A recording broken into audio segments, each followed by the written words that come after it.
Hello friends, I am C A Vardhamannagar. ध्यान से सुनना सर। ये सी ए इंटर जो सितंबर वाले, उनकी जो सेकेंड एमटीपी थी, उसमें जो जीएसटी वाला पार्ट था, उसमें जो डिस्क्रिप्टिव वाला पार्ट था, ये लास्ट है सर। इसके बाद सर सितंबर वालों के लिए मैंने सब चीजें अपलोड कर दिया, आरटीपी एमटीपी सब अपलोड हो जाएगा। तो ये लास्ट है सर। आप लोगों ने अगर सर पहले एमसीक्यू केस सिनेरियोज वगैरह नहीं देखे हैं तो वो देख लीजिए, वो बहुत इंपॉर्टेंट है, वो आपको बहुत हेल्प करेगा एग्जाम में। ठीक है, लास्ट स्टार्ट करते हैं सर, फिर कंप्लीट कर लेंगे। ठीक, तो देखो, सबसे पहले क्या करना चाहिए सर। पहले बड़े क्वेश्चन में सर नीचे आके पढ़ो वो क्या चाहता है आपसे। आपको बोल रहा है sir, compute the minimum net GST payable in cash by Vishwanath limited for the month of Feb. ठीक है भाई, एक काम करते हैं, इसमें एक पेज ऐड करना पड़ेगा, क्योंकि क्वेश्चन सॉल्व कैसे करेंगे अपन। हम्म ऐड हो गया ना पेज। जी सर, पेज ऐड हो चुका है। इतना रख लेते हैं, पेज ऐड हो गया। ठीक है, चलो। Vishwanath Limited, a registered supplier in Karnataka, has provided the following detail for the supply of one machine. Sir आपको एक मशीन से रिलेटेड डिटेल्स दी हुई है, लिस्टेड प्राइस दी हुई है। ठीक है, I exclusive of item given in 2 to 4। ठीक है, tax levied by the local authority, क्या इसको हम ऐड करते हैं? Yes. Discount of 2% on the list price of the machine which was provided recorded in the invoice of the machine, तो निकालना पड़ेगा। 80,000 का 2% 1600, तो 1600 हम माइनस कर देंगे। Packing expense for the safe transportation charge separately in the invoice, ये packing का एक्सपेंस ऐड हो जाएगा। Vishwanath Limited receive 5,000 as a price link subsidy, ठीक है, from an NGO on sale of each such machine. The price of 80,000 of the machine is after considering such subsidy. तो sir private से subsidy मिली है, minus करना नहीं चाहिए था, कर दिया है। अपन क्या करेंगे, इसमें प्लस कर लो 5,000। ठीक, और कुछ दिया है। During the month of February, Vishwanath has supplied 3 machines to the intrastate customers and 1 machine to the interstate customer. तो पहले तो वैल्यू ऑफ द मशीन निकालना पड़ेगा अपन को। कितना आ जाएगा? 80,000 प्लस 6,000 माइनस 1,600 प्लस 4,000 प्लस 5,000 93,400। ये वैल्यू ऑफ वन मशीन आई है। अब अपन क्या करते हैं सर, मैं अभी रफ में कर रहा हूं, आप लोग एग्जाम में रफ में नहीं करेंगे सर। यहाँ पर ये लिखते हैं computation of net GST payable in cash. ठीक है, ये पूरा आप लिखेंगे एग्जाम में, बाय विश्वनाथ आनंद जो भी है। ठीक, फिर यहाँ पर अपन लिखेंगे पर्टिकुलर्स। ठीक, इसको थोड़ा ऊपर कर लेता हूँ, हाँ, पर्टिकुलर्स आएगा।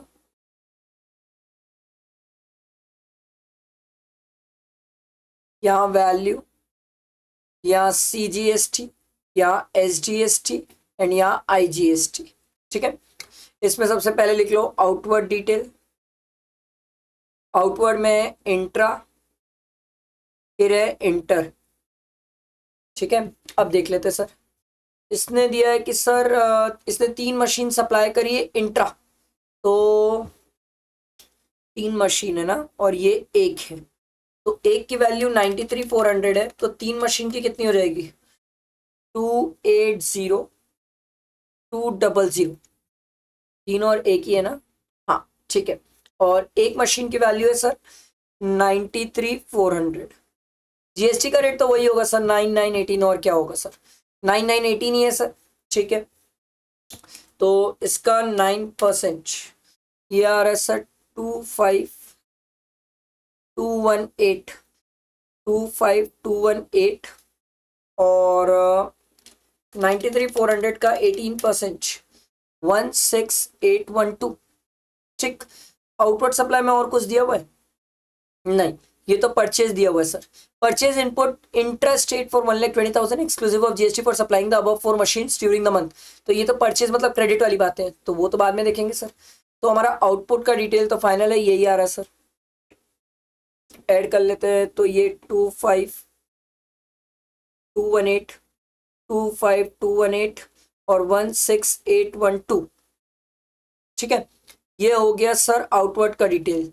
ये ए लिख लेते हैं, फिर लिखते हैं इनवर्ड का डिटेल। ठीक है, इनवर्ड में दिया हुआ है सर इंटरेस्ट रेट परचेज किया था ना, आ गया। इंटरेस्ट रेट परचेज किया 1,20,000 का, तो इंटरेस्ट रेट का 1,20,000 का 1,20,000, तो 9% हो जाएगा सर 10,800, 10,800 और ये डैश।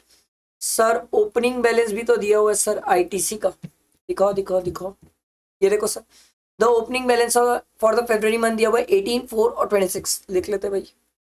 यहाँ डैश, यहाँ 18, यहाँ 4, यहाँ 26, तो टोटल क्रेडिट कितनी आ जाएगी सर?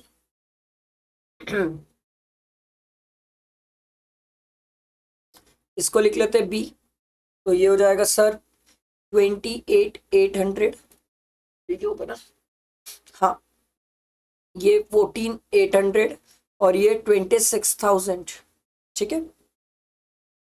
फिर है ए माइनस बी, ठीक, तो ये कितना होता है सर 28,800 माइनस 25,218, ये आ रहा है सर 35,82, ठीक है सर 25,218 माइनस 14,800, ये आ रहा है 10,418, ठीक है। और अच्छा ये क्रेडिट है ना, ये क्रेडिट है, ये पे करने का है, और 16,812 माइनस 26,000, तो ये क्रेडिट पड़ी हुई है सर 9188, ठीक है। तो सर CGST ये भी क्रेडिट है ना, तो सर अपन CGST की क्रेडिट एस में तो यूज नहीं कर सकते सर, कहानी खत्म। इसको इससे यूज कर सकते हैं, तो यहाँ लिख लेते हैं 9188, माइनस कर लो इसमें से, ये डैश हो जाएगा, इतने की क्रेडिट तो कैरी फॉरवर्ड हो जाएगी सर CGST की, ठीक है। इसको माइनस करते हैं 10418 से 1230, ये आपका क्या आ जाएगा नेट GST पेबल, समझ आया है सर? ये आपका नेट GST पेबल बना, क्लियर हुआ सबको? इजी क्वेश्चन था, सिंपल क्वेश्चन था, मैंने आपको आराम से समझाया सर, ठीक है। इस क्वेश्चन में मुझे ऐसा कुछ कंफ्यूजिंग नहीं लगा। देखो सर बी वाला क्वेश्चन देखो, बी वाला पार्ट इसका, Veda limited procured the following goods in the month of January, देखो दिया हुआ है goods used in the construction and additional floor of office building. पहले ना नीचे आके क्वेश्चन पढ़ लो ये क्या बोलता है।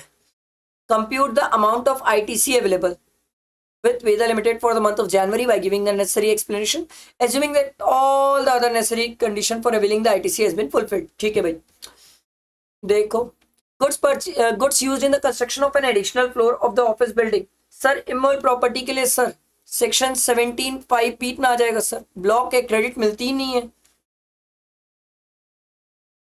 आगे देखो truck use for the transportation of input, sir इसकी क्रेडिट मिल जाएगी। Input used in the trial run, इसकी मिल जाती है। Confectionery items for consumption of employ working in the factory, इसकी भी नहीं मिलेगी। अगर ये स्टैट्यूटरी होता तो मिल जाता, अभी तो नहीं मिलेगी। Cement use for making foundation and structure support to the plant and machine, sir plant and machine से रिलेटेड है, मिल जाएगी। प्लांट एंड मशीन से रिलेटेड है इसलिए मिल गई, नहीं तो ये भी नहीं मिलती। आई बात समझ? ये तो सिंपल था। आगे आओ next question, determine the place of supply. Place of supply बोले भाई देखो इन द फॉलोइंग इंडिपेंडेंट केसेस, इसीलिए बोलता हूँ स्टूडेंट को प्लेस ऑफ सप्लाई का क्वेश्चन करके जाना है। देखो 5 मार्क्स का आएगा, चैप्टर छोड़ना मत सर। 5 मार्क्स, 4 मार्क्स या 6 मार्क्स या कोई बड़े क्वेश्चन के बीच में आ जाएगा place of supply. Place of supply पिछली बार भी आया था 6 मार्क्स का, इस बार भी 4 मार्क्स का तो आएगा ही, छोड़ना नहीं, मजाक नहीं करना। और ITC तो जन्मों से इंपॉर्टेंट है। Determine the place of supply in the following independent cases. Harpreet New Delhi board the New Delhi Kota train at New Delhi. अच्छा न्यू दिल्ली कोटा ट्रेन है जो न्यू दिल्ली में वो बोर्ड करता है, मतलब वहां से चढ़ा है।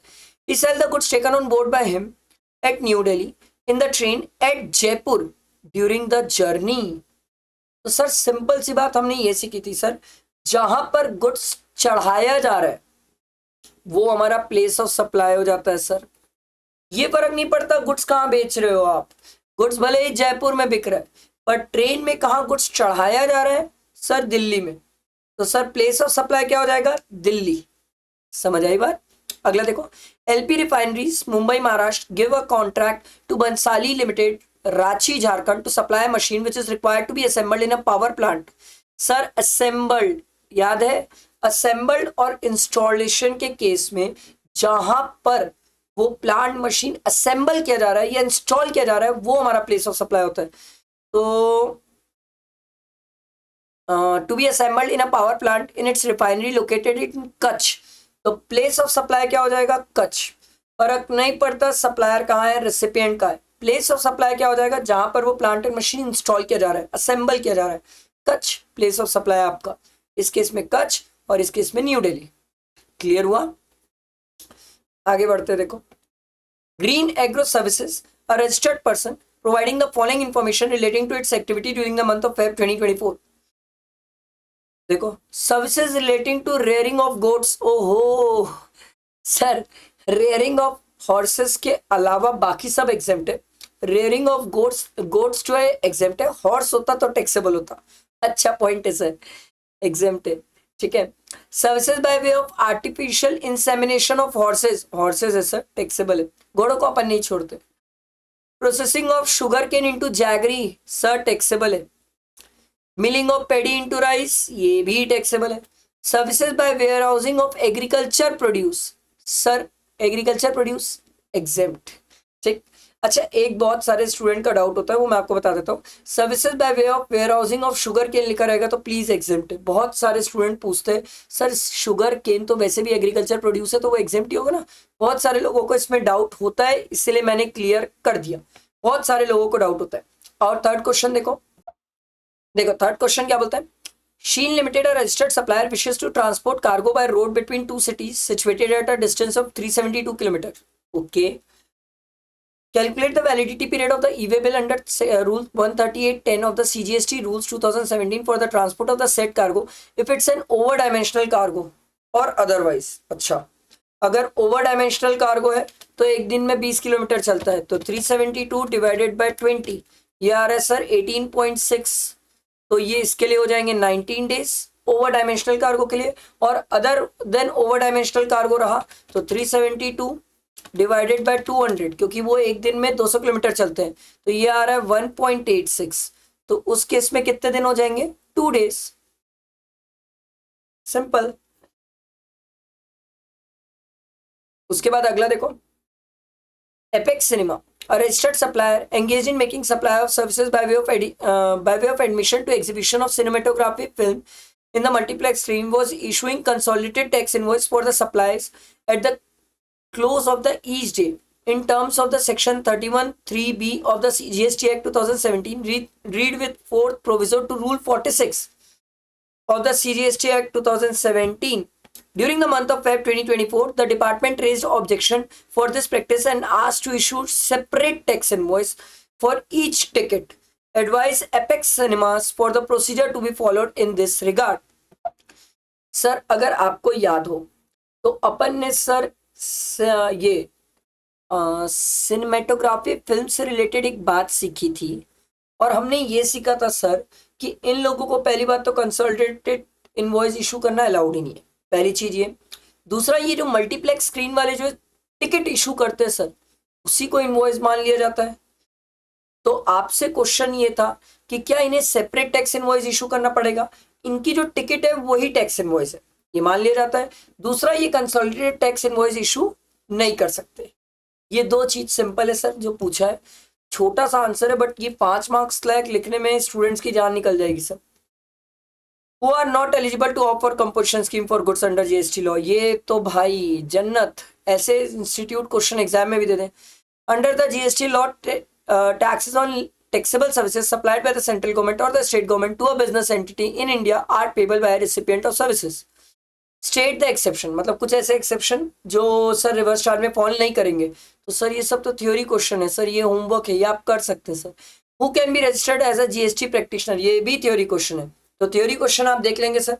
ये मैंने आपका जीएसटी का एमटीपी कंप्लीट करा है, ठीक। सितंबर वालों के लिए सब चीजें कवर हो गई है sir, each and everything. GST के एमसीक्यूज आने वाले, केस सिनेरियोज आने वाले, वो मैं कोशिश कर रहा हूँ जितना जल्दी हो सके डाल दूँ, क्योंकि मेरी तबीयत ठीक नहीं थी तो मैं इतने दिन तक डाल नहीं पा रहा था, बट कोशिश करूंगा कि इसको जितना जल्दी हो सके डाल दूँ, ठीक है। आई होप आपको समझ आया होगा। इसे फ्रेंड्स तक शेयर करना, लाइक जरूर करना, ठीक है। चलो, थैंक यू।